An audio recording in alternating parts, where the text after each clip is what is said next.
आज मैदानावरती आपण आपल्या मागण्यांसाठी आंदोलन करतोय आणि या आंदोलनामध्ये संपूर्ण महाराष्ट्रातील शिक्षक या आंदोलनामध्ये सहभागी होत आहेत आणि त्याच पद्धतीनं आपल्या मागण्यांसाठी गेल्या 2 दिवसामध्ये महाराष्ट्र राज्याच्या शिक्षण मंत्र्यांनी आपल्याला आश्वासन दिले की होतं की बुधवारी मी अर्थसंकल्पामध्ये तुमचा विषय घेतो, एवढा विषय त्या ठिकाणी देऊन ते गेले होते। आपण त्याच पद्धतीनं दोन्ही संघटनेची भूमिकेवर ठाम होतो आणि शेवटपर्यंत ठाम राहिलो।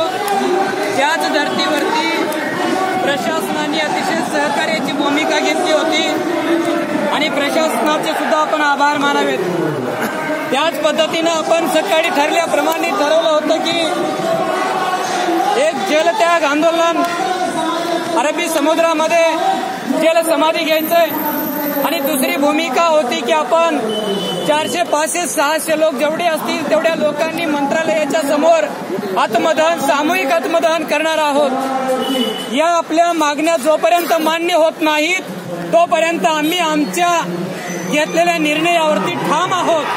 याच पद्धतीचा आपला जो निर्णय होता तो प्रशासन असेल या मंत्रालयामध्ये असेल सगळ्या विभागापर्यंत गेलेला होता आणि त्या निर्णयावर ठाम राहिल्यामुळं आदरणीय मंत्री महोदयांनी असतील, सभापतींनी असतील, या शिक्षक आमदारांनी असेल ती बैठक आज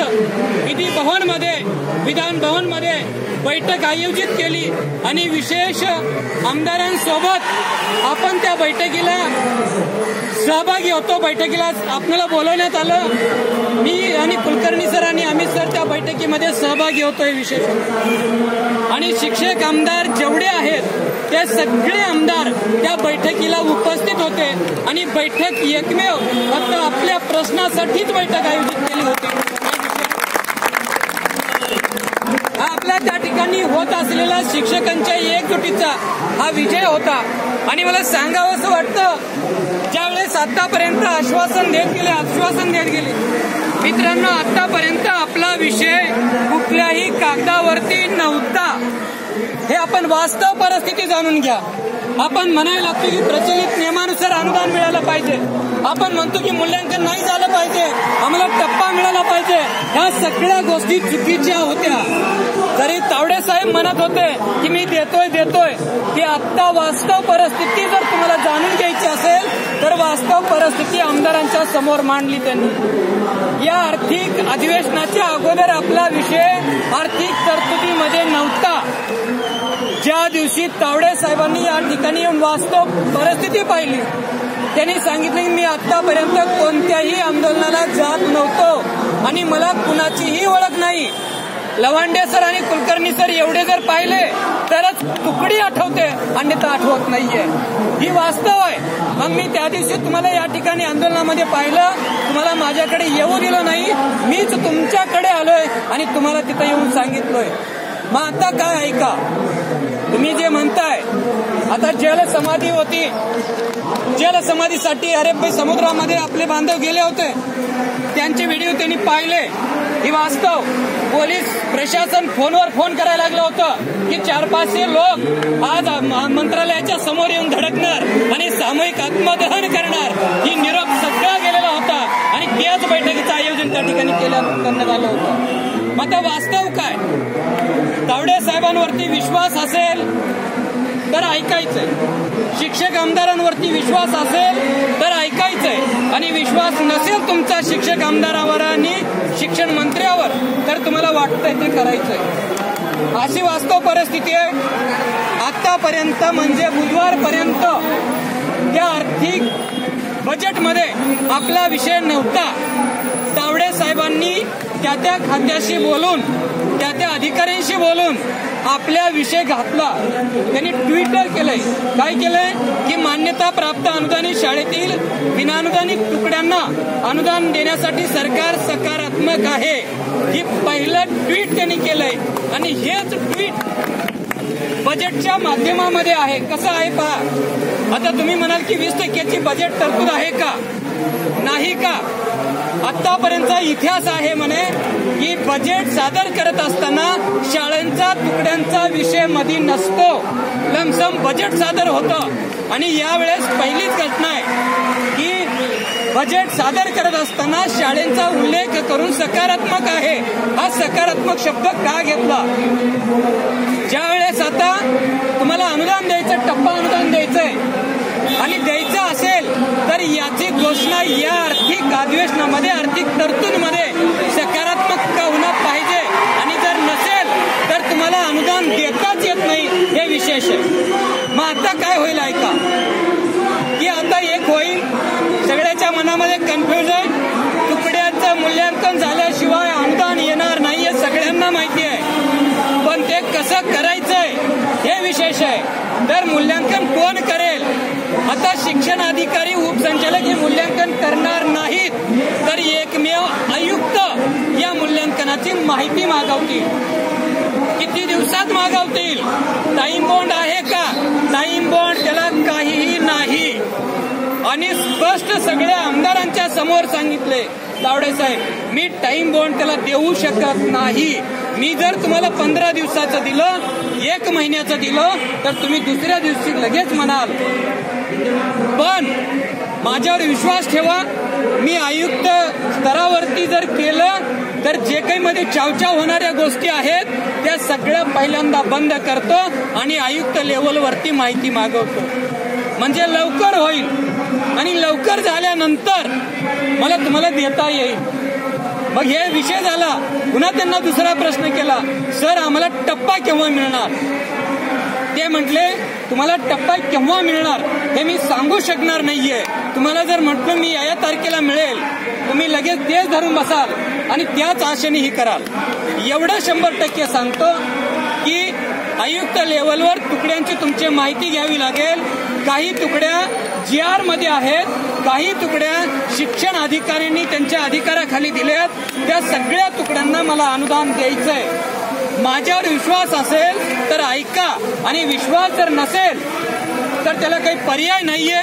सगळ्या शिक्षक आमदारांचं म्हणणं होतं की तावडे साहेबांनी एकमेव या अनुदानित शाळेतील विनानुदानित तुकड्यांसाठी अर्धा तास वेळ देऊन, आणि विशेष म्हणजे आमदार त्या ठिकाणी एकच विषय होता आमदारांचा की हे संघटनेचे प्रतिनिधी आलेत, लवांडे सरांनी, कुलकर्णी सरांनी विषय मांडावा ही त्यांचा आग्रह होता. विषय आम्ही मांडला, तावडे साहेबांनी उत्तर दिलं आणि विशेष आमदारांनी सगळे होते. आमदारांचंही म्हणणं होतं तुम्ही ऐका, तावडे साहेबांचंही म्हणणं होतं जे काही आंदोलन चालू आहे, तुम्ही आत्मदहन करणार आहात, जलसमाधी घेणार आहात, जीव तुमचा जाणार आहे, अनुदान मी देणार आहे, हे बरोबर आहे. माझं तुम्ही ऐका, विश्वास ठेवा आणि विश्वास जर नसेल, समजा माझ्यावर जर विश्वास ठेवत नसाल तर तुम्हाला काय करायचे ते करून घ्या. हे विशेष आहे, कारण आपल्याला त्यांना ऐकावं लागणार, अनुदान त्यांनाच द्यावं लागणार आहे. तावडे साहेब अनुदान देणार आहेत. बाबांना आपण कितीही तट मारलो आणि आता म्हणायला लागलो की नाही आपण असं केलं पाहिजे, तसं केलं पाहिजे. पहाटे एक औरंगाबादचा शिक्षक झटका आला आणि मृत्यू पावला, समजा अटॅकनी मृत्यू पावला, काय घेऊन गेला, ऐकावं लागेल आपल्याला आणि ते सांगायचं मी तुम्हाला अनुदान देतोय. सगळ्या आमदारांच्या समोर सांगितले. आमदार काय सांगतील हे पहा, त्यांचंही बरोबर आहे. आता मी सांगतोय तुम्हाला, स्पष्ट सांगितलं, तुमच्या चांगल्या तुकड्या आहेत. विद्यार्थी परत तेच सांगत होते, आताही ते सांगतोय. या आर्थिक तरतुदीमध्ये तुमचा विषय घेतलाय, मी ट्विट केलोय आणि ती सकारात्मक आहे म्हणून दिलोय, अनुदान दिलं म्हणून दिलं नाही. जे वास्तव आहे ते स्वीकारा. तुम्ही जर म्हणत असाल की 20% तपासणी होऊ द्या, तुकड्या पाहू द्या आणि तुकड्या झाल्यानंतर मी अनुदान देणार आहे, एवढा विश्वास असेल तर सगळ्यांना जाऊन सांगा की आंदोलन तुम्ही मागे घ्या. सगळ्यांना सांगा शांत राहा आणि तुम्ही जर काही वेगवेगळं करायला लागलो तर तुम्ही स्वतःचा जीव धोक्यामध्ये घालून मरून जाल, हे स्पष्ट सांगायला लागलेत. आणि सगळ्या आमदारांनी त्या ठिकाणी सगळ्या आमदारांनी सांगितलं की तिथं सगळे होते, समजा कुणाचा खोटा खरं बोलायचा काही संबंधच नव्हता. सगळ्या आमदारांना समोर सांगितलंय तुम्ही जायचंय, त्यांना सगळ्याला सांगायचं मी आयुक्त लेवलवर तपासणी करतो आणि तुमच्या तुकड्यांना अनुदान देतो.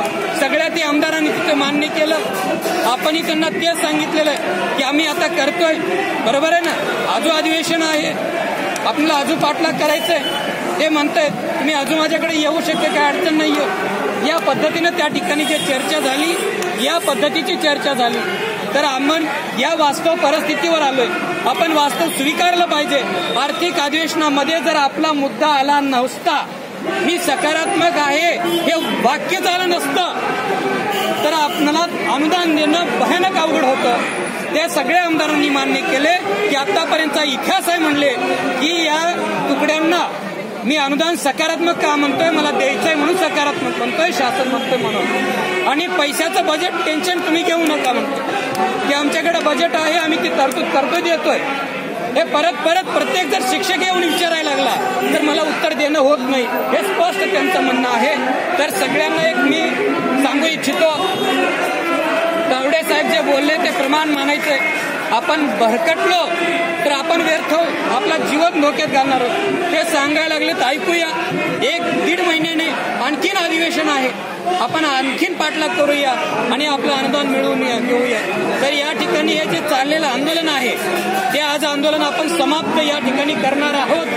आणि त्याच पद्धतीनं कोणी काही सांगो, कोणी काही सांगेल, बाबांनो जो शिक्षण मंत्री सांगतोय त्यांना प्रमाण माना आणि त्याच पद्धतीनं आपण हे थांबूया. यामध्ये आपलं भलं आहे. आणि तुम्ही एवढे दिवस या ठिकाणी थांबलं, सगळी परिस्थिती त्यांना आम्ही सांगितले काय व्हायला लागलं काय, त्या परिस्थितीवर आणि तुमच्या संख्येवर तावडे साहेब इथे येऊन बोलले होते. ध्यान ठेवा, मी जात नाही म्हणले, सांगितले संघटनेचं आंदोलन होतं. अरे ते विषय झाला सर, तुम्ही जे म्हणत होतं की तावडे साहेब तुमच्याकडेच आले का, की मला जाणीव आहे म्हणले. संघटनेचं आंदोलन होतं, मला तुमच्याकडे जर यायचं नसतं तर मी तिथूनच निघून गेलो असतो, तुमच्याकडे फिरवलं नसतं. हे मग एवढं ते बोलायला लागले. इथं आपल्याला थांबायचंय, त्यांच्यावर विश्वास ठेवून थांबायचं. आणि याच पद्धतीने तुम्ही महाराष्ट्रामधून आलात, त्याच पद्धतीने आपल्या घरी सुखरूप जायचंय. सुखरूप जायचं त्रास व्हायला लागलाय मला माहिती आहे, पण बाबांनो ऐकूया, आणखीन पाठलाग करूया, आणखीन करूया आणि आपण अनुदान मिळवून घेऊया. एवढंच मी या ठिकाणी सांगतो. आणि कुलकर्णी सरांना मी विनंती करतो की कुलकर्णी सरांनी आपले विचार व्यक्त करावे.